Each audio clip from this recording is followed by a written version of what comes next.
Off the 2.6 worksheet with two more problems here. So number 5 was the limit as t goes to 0 of cosine t minus cosine squared t over t. So note that right now, as things stand, we have 1 minus 1 is 0 over 0. So we are in a 0 over 0 indeterminate form. We see that there's a cosine minus cosine squared. We might as well factor out a factor of cosine. So cosine t times 1 minus cosine t, all of that over t. And so the thing to realize here is that we actually have this as a limit. That we know that the limit as t goes to 0. Let me just put this off to the side as a fact, just like our fact for sine theta over theta. The limit as theta goes to 0 of 1 minus cosine theta over theta is equal to 0. And so we can rewrite this as, using the product law, this limit times this limit. And so now we can just fill in each one of these. It's very easy to evaluate. Cosine 0 is 1. This limit was 0. So the answer here is, 0 times 1 is 0, not 1.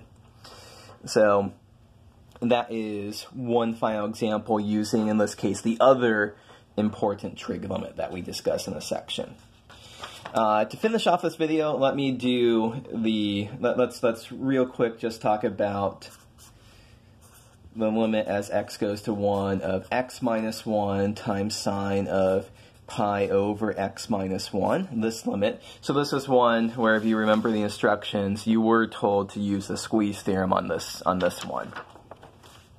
So here, just as before, we should be thinking about sine of, I don't care what is going on in there, that is between minus 1 and 1.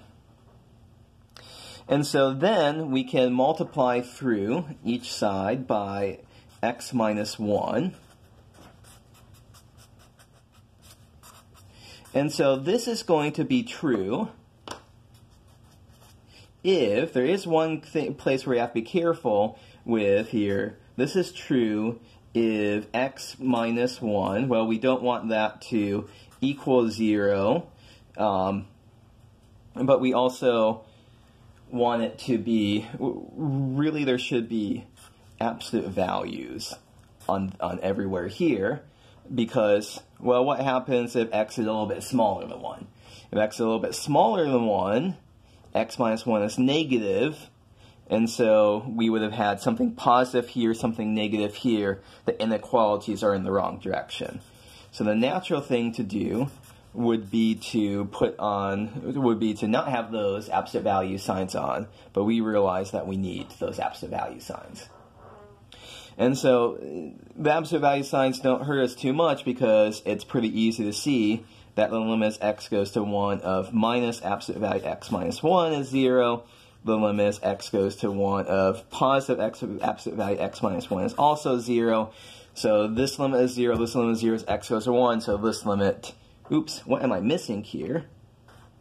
I'm missing the absolute value x minus 1. And the absolute values here, we can just replace that with parentheses. And so that ends up being 0.